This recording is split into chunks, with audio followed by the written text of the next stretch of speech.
Shri Swami Samarth Priya's life YouTube channel तुम्हा सर्वांचं मनपूर्वक स्वागत आहे। नवीन वर्षातील पहिला सण म्हणजे मकर संक्रांत होय आणि ही मकर संक्रांत यावर्षी 14 जानेवारीला ही आलेली आहे। महाराष्ट्रामध्ये हा सण 3 दिवस हा साजरा केला जातो।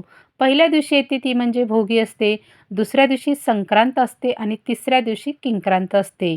यावर्षी वार बुधवार 14 जानेवारी 2026 या दिवशी मकर संक्रांत ही आलेली आहे। यावर्षी मकर संक्रांतीचा शुभ कालावधी हा दुपारी 3:06 सुरू होणार आहे ते सूर्यास्तापर्यंत हा शुभ कालावधी असणार आहे। सुगडांची पूजा ही काही ठिकाणी भोगी दिवशी केली जाते तर काही ठिकाणी मकर संक्रांतीच्या दिवशी आहे ती केली जाते। आपल्याकडे ज्या पद्धतीची पद्धत असेल त्या पद्धतीने आपण त्या दिवशी आहे ते सुगडांची पूजा आहे ती करायची आहे। मात्र एक गोष्ट आपल्याला लक्षात ठेवायची आहे की सुगडांची पूजा करण्यासाठी तुम्ही भोगी दिवशी जरी करणार असला सुगडांची पूजा किंवा मकर संक्रांती दिवशी जरी सुगडांची जरी पूजा करणार असला तरी आपल्याला फक्त राहू काळ हा सोडायचा आहे आणि तो राहू काळ सोडून आपल्याला सुगडांची पूजा आहे ती करायची आहे।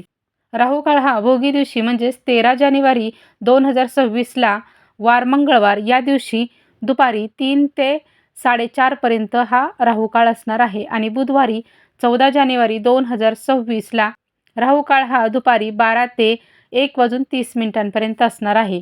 या कालावधीमध्ये आपल्याला सुगडांची पूजा ही करायची नाही। इतर वेळेस तुम्ही कधीही सुगडांची पूजा आहे ती केली तरी चालू शकते। फक्त एवढाच हा राहूचा जो काळ आहे तो आपल्याला सोडायचा आहे आणि इतर वेळेस आपण पूजा आहे ती सुगडांची करायची आहे। आता सुगडांची पूजा ही कशा पद्धतीने केली जाते, योग्य पद्धत ही कोणती आहे, कोणत्या पद्धतीने आपल्याला सुगडांची पूजा करायची आहे, सुगडांची पूजा करत असताना कोणता पदार्थ आहे तो आपण सर्वप्रथम आहे तो सुगडांमध्ये घालायचा असतो, ही जी संपूर्ण माहिती आहे ती आज आपण या व्हिडिओमध्ये कृतीसहित हा व्हिडिओ आहे तो पाहणार आहोत। त्यासाठी हा व्हिडिओ स्किप न करता संपूर्णपणे पहा जेणेकरून तुम्हाला सर्व काही सविस्तर माहिती आहे ती मिळेल। व्हिडिओला लाईक करा, शेअर करा, सबस्क्राईब करा चॅनेलला। त्याचबरोबर हाय बटन आहे त्यावरती क्लिक करा जेणेकरून हा व्हिडिओ आहे तो इतरांपर्यंत भरपूर जणांपर्यंत आहे हा पोहोचेल आणि त्यांनाही या माहितीचा आहे तो उपयोग होईल। चला तर आता आपण माहितीला सुरुवात आहे ती करूया। सुगडांचे प्रकार आजकाल बाजारामध्ये वेगवेगळ्या प्रकारचे आहेत हे येतात। आपल्याला ज्या प्रकारचे आवडतात त्या प्रकारचे आहे ते आपण खरेदी आहे ती करू शकतो। तुम्ही काळ्या तांबड्या रंगाचे किंवा आजकाल रंगीतही आलेले आहेत त्यावरती डिझाईन केलेले अशा प्रकारचे आहेत हेही तुम्ही आहे ते घेऊ शकता। संक्रांतीला काळ्या किंवा तांबड्या रंगाच्या सुगडांची पूजा ही केली जाते, त्यांना सुगड असे म्हटले जाते। खरं तर सुगड हा शब्द अपभ्रंश होऊन आलेला आहे। सुगड म्हणजे सुघटित असा घट। या सुगडांमध्ये शेतातील धान्य ठेवून त्याची पूजा करण्याची प्रथा आहे। यामध्ये आपण कोणकोणते पदार्थ आहेत हे भरायचे असतात ते आता आपण सर्वप्रथम आहे ते पाहूया। आपल्याला सुगडांमध्ये काय काय भरायचं आहे। हरभरा, गाजर, ऊस, शेंगदाणे, बोरे, तीळ, गूळ, वाटाणा, वालघेवड्याच्या शेंगा आहेत, त्याचबरोबर गव्हाच्या लोंब्या, ज्वारीचा हुरडा, पावटा असे भरले जाते। सुगड आणताना ते व्यवस्थित आहे ते आपण बघून आणायचं आहे जेणेकरून ते व्यवस्थित असावे, त्याला कुठे चीर गेलेली नसावी किंवा कुठे होल नसावे अशा प्रकारचं आहे ते आपल्याला व्यवस्थित बघून आहे ते आणायचं आहे। याला आमच्याकडे सुगड किंवा खण अशा नावानेही ओळखले जाते। या सुगडांना तुमच्याकडे जर दुसरं कोणतं जर नाव असेल तर नक्कीच तुम्ही कमेंटमध्ये सांगू शकता। आता या सुगडांची पूजा ही आपल्याला कशा पद्धतीने करायची आहे ते आता आपण पाहूया। सर्वप्रथम आपण ही जी सर्व सुगड आणलेली आहेत ही आपल्याला स्वच्छ आहे ती धुवून आणि ती पुसून आहेत ही आपल्याला घ्यायची आहेत।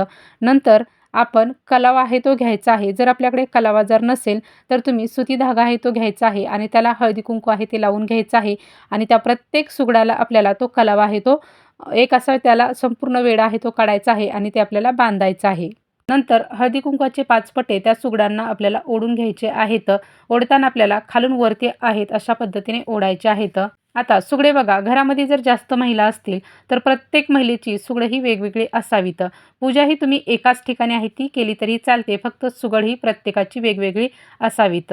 आता बऱ्याच ठिकाणी अशी ही पद्धत आहे की तुळशीची 5 सुगडे आहेत ही घेतली जातात। या तुळशीच्या सुगडांना लेकराळू सुगडे असंही म्हणतात। आमच्याकडे अशा पद्धतीने नाव आहे ते आहे। तुमच्याकडे कोणत्या पद्धतीने आहे ते तुम्ही नक्कीच कमेंटमध्ये आहे ते सांगू शकता। आता आमच्याकडे ही तुळशीची 5 सुगडे आहेत ही घेतली जातात, त्यामुळे मी ही तुळशीची 5 सुगडे घेऊन त्याची पूजा आहे ती केलेली आहे। तुमच्याकडे जर असतील तर तुम्ही अशा पद्धतीने आहे ते घेऊन त्याची पूजा आहे ती करू शकता। आणि जर तुमच्याकडे जर अशी जर प्रथा नसेल तर तुम्ही दुसऱ्या पद्धतीने आहे ते करू शकता. म्हणजे तुम्हाला जर तुळशीच्या सुगडांची जर पूजा जर करायची असेल, तर त्या ठिकाणी फक्त आपल्याला आपली ज्या ठिकाणी सुगडं मांडलेली आहे त्याच्यासमोर अक्षता आहेत ह्या 5 ठिकाणी आहेत ह्या आपल्याला अर्पण करायच्या आहेत आणि त्याच्यावरती आपल्याला जे वाण आहे ते आपल्याला सुगडांमध्ये भरायचं आहे. तर ते आपण त्याच्यावरती आहे ते ठेवायचं आहे आणि हळदी-कुंकू आहे ते आपल्याला व्हायचं आहे. अशा पद्धतीने आपण केलं तरी चालू शकतं. आपल्याकडे जर प्रथा जर असेल तर तुम्ही करा, नाही केलं तरी चालेल. फक्त तुम्ही तुमच्या सुगडांची पूजा आहे ती करायची आहे. आता पूजा करण्यासाठी सर्वप्रथम आहे ती आपल्याला ती जागा आहे ती स्वच्छ पुसून घ्यायची आहे. त्या ठिकाणी एक पाट मांडायचा आहे. पाटावरती एखादं लाल किंवा पिवळं वस्त्र घ्यायचं आहे, ते अंथरायचं आहे. सर्वप्रथम आहे तो आपल्याला दिवा प्रज्वलित करून दिव्याची पूजा आहे ती आपल्याला पंचोपचारिक करून घ्यायची आहे. यानंतर गणपती बाप्पांची मूर्ती घ्यायची आहे, त्यावरती अभिषेक हा घालायचा आहे आणि नंतर आपण गणपती बाप्पांची स्वच्छ मूर्ती आहे ती पुसून घ्यायची आहे आणि समोरच आपल्याला गणपती बाप्पांची मांडणी आहे ती करायची आहे. यासाठी आपल्याला 2 विड्याची पानं घ्यायची आहेत, त्यावरती थोड्याशा अक्षता अर्पण करायच्या आहेत आणि त्यावरती गणपती बाप्पांची मूर्ती स्थापन करून हळदी-कुंकू लावायचं आहे. त्याचबरोबर धूप-दीप लावायचं आहे, त्यांना फूल व्हायचं आहे, अक्षता व्हायच्या आहेत. गणपती बाप्पांना नैवेद्यही दाखवून घ्यायचा आहे. असं सर्वप्रथम आपल्याला गणपती बाप्पांची पूजा आहे ती करायची आहे. गणपती बाप्पांची पूजा केल्याशिवाय आपली कोणतीही पूजा आहे ती पूर्ण होत नाही. ती पूजा आहे ती अपूर्ण राहते. म्हणून आपण सर्वप्रथम गणपती बाप्पांची पूजा आहे ती आपल्याला करून घ्यायची आहे. गणपती बाप्पांची पूजा करत असताना आपल्याला गणपती बाप्पांचा ओम गण गणपते नमः या मंत्राचा जप आहे तो आपल्याला करायचा आहे. आता पाटावरती आपल्याला 5 ठिकाणी अक्षता आहेत ह्या आपल्याला ठेवायच्या आहेत. ज्या ठिकाणी आपण सुगड मांडणार आहोत त्या ठिकाणी आपल्याला सर्वप्रथम आहे ते अक्षता आहेत ह्या ठेवून घ्यायच्या आहेत.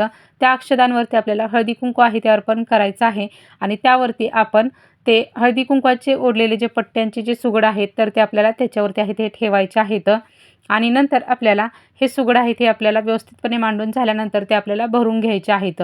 आता सुगडांमध्ये आपण ववसा अर्पण करत असताना हा पदार्थ आहे हा आपल्याला सर्वप्रथम आहे तो भरायचा आहे. तो म्हणजे तीळ.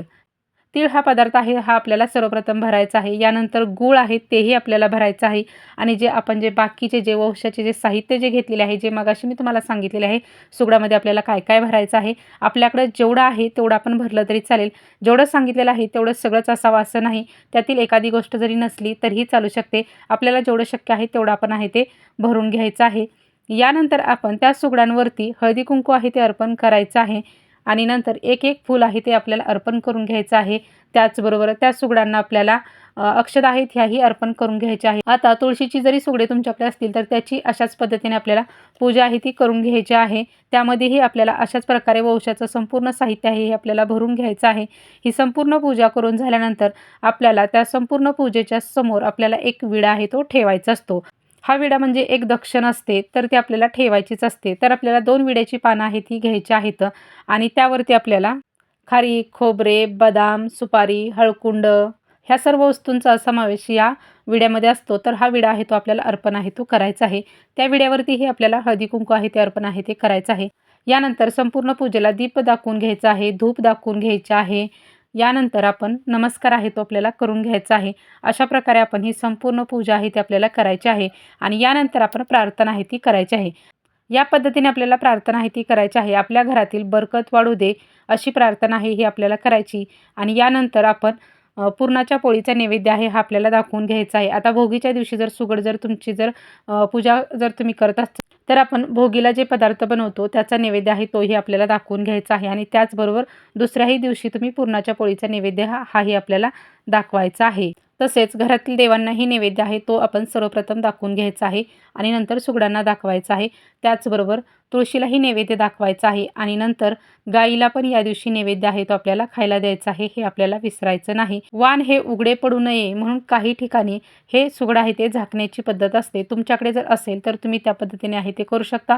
जर नसेल तर तुम्ही नाही केलं तरी चालेल. प्रत्येक भागानुसार वेगवेगळी पद्धत असते त्यामुळे आपण त्या पद्धतीने आहे ते करायचं आहे. म्हणजेच की याच्यावरती एखादं वस्त्र आहे ते घेतलं जातं आणि ह्या सुगडांवरती आहे ते झाकलं जातं. तर तशा पद्धतीने आहे ते झाकून ठेवायचे असते. नंतर संक्रांतीच्या दिवशी आपण यातील एक वाण आहे ते आपल्याला तुळशीला द्यायचे असते. त्याचबरोबर घरातील कुलस्वामिनीला एक द्यायचं असतं. म्हणजेच की आपल्या देवघरासमोर आहे ते आपल्याला ठेवायचं आहे आणि इतर ज्या सुवासिनी असतात तर त्यांनाही हे दिलं जातं. काही ठिकाणी मंदिरामध्ये जाऊन त्याही ठिकाणी हे वाण आहे ते दिलं जातं. अशा साध्या सिंपल पद्धतीने आपल्याला सुगडांची पूजा आहे ती आपल्याला अशा पद्धतीने आहे ती करायची आहे. श्री स्वामी समर्थ.